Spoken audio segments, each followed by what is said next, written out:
सुप्रभात बच्चों, आज हम पाठ 6 भगवान के डाकिए जो कि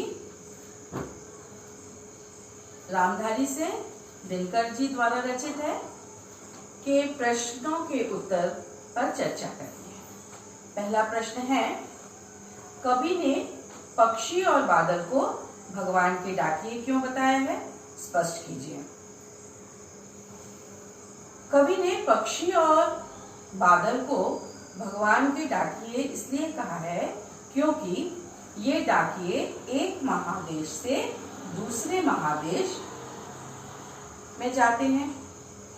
पक्षी और बादल के द्वारा लाई गई चिट्ठियां मनुष्य नहीं पढ़ सकते, परंतु पेड़ पौधे, पानी और पहाड़ पढ़ सकते हैं। तीसरा है, यह चिट्ठियां प्रेम, एकता, भाईचारे एवं खुशियों का संदेश देती हैं।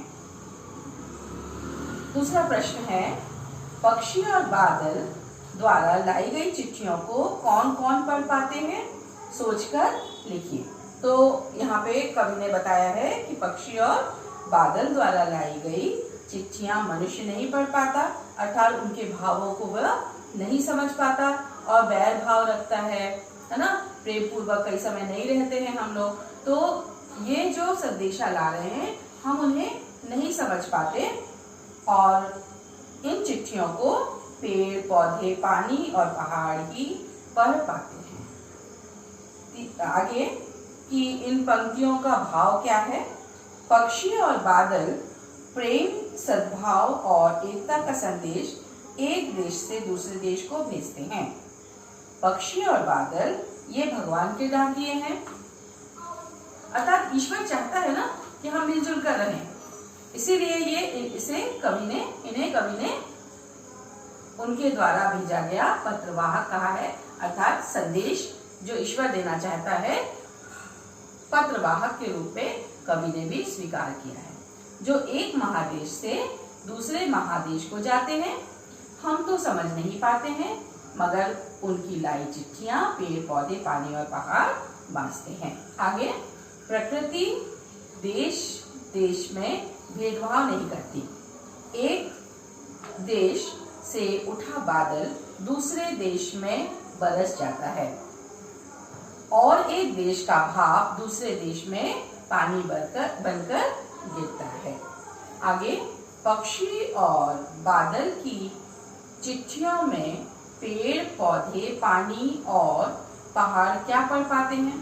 तो पक्षी और बादल की चिट्ठियों में पेड़ पौधे, पानी और पहाड़ निम्न चीजें पढ़ पाते हैं, जैसे कि एकता, परस्पर मेल, ऋतु परिवर्तन, भाईचारा, सद्भाव, प्रेम, भेदभाव न करना। आगे क्वेश्चन है, एक देश की धरती दूसरे देश को सुगंध भेजती है, कथन का भाव स्पष्ट कीजिए। तो इस कथन का अर्थ है कि या इस कथन का भाव यह है कि देश की धरती दूसरे देश को सुगंध अर्थात एकता, परस्पर मेल, भाईचारे, एकता, प्रेम व भेदभाव न करने का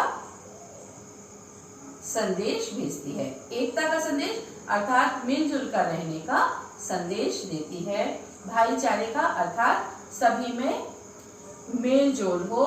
एक भाई जिस तरह से दूसरे भाई को सम्मान देता है, प्यार से रहते हैं मिलजुल कर, उसी तरह से हमें सबके साथ मिलजुल कर रहना चाहिए। ये संदेश प्रकृति हमें दे रही है। इस प्रकार से हमारा ये पाठ आज संपूर्ण हुआ। आशा करती हूँ कि आप सभी को समझ में आ गया होगा।